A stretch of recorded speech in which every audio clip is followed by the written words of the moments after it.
আপনি কই নিয়ে যাইতাছেন? চুপ করো তো। কোথায় যাইতেছি গেলে বুঝতে পারবো। আসো। আসসালামু আলাইকুম মোরদ সাহেব। ওয়ালাইকুম সালাম। কেমন আছো ওসমান?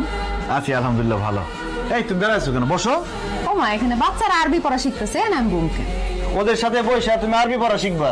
তোর কি মাথা খারাপ হয়ে গেছে? আমি কেন বাচ্চাগুলোকে বৈশা মুক্ত আরবি পড়া শিখুন? কারণ তুমি সূরা কিরাত নামাজের নিয়ম কানুন কিচ্ছু জানো না। এখন থেকে তুমি এই যে মৌলভী স্যারের কাছে বাচ্চাদের সাথে সূরা কিরাত নামাজের নিয়ম কানুন শিখবা। অসম্ভব। এই বয়সে আমি বাচ্চাদের সাথে বৈশা আরবি পড়া শিখতে পারবো না। কি কইব কও? মানছে কি করবো এই চিন্তা যদি তোমার এতই থাকতো তাহলে বিয়ার আগে তুমি কোরআন তেলাওয়াত শিখো না কেন?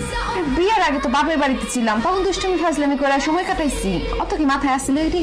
বিয়ার আগে দুষ্টামি ফাজলামি করে সময় পার করছো, এখন বিয়ার পরে সময়টা কাজে লাগাও, কোরআন তেলাওয়াত শিখো। আমি সৌদি থেকে উমরা হজ করে আসছি আর আমার বউ কোরআন তেলাওয়াত পারে না। আমি মরার পর আল্লাহর কাছে কি জবাব দিব?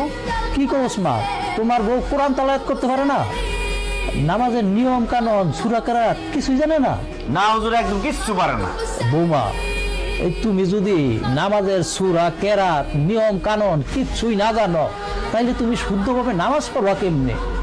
ভাই তোমার এগুলো শিখতে হইব। আসো বসো এখানে। শোনো, শিক্ষার কোনো বয়স নাই। শেখার কোনো বয়স না থাকলে আপনি শিখেন, আমারে কোন কে? এই তুমি কিন্তু বেশি বাড়াবাড়ি করতেছো। বাড়াবাড়ি তো তুমি করতেছো। তোমার কত বড় সাহস, তুমি মৌলবীর মুখে মুখে কথা বলো। তোদের কিছু মনে না করে একটু ব্যর্থ দাম তো।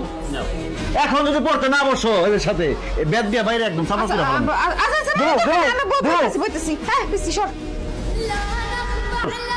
আমার বউরে যেভাবে হোক আরবি শিখাই দিবেন, কোরআন তেলাওয়াত করতে হবে তার। আপনার মাংস আমার হাড্ডি, শিখাই ছাড়বেন।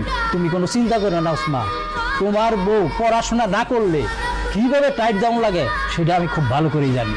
ঠিক মতো পড়বো।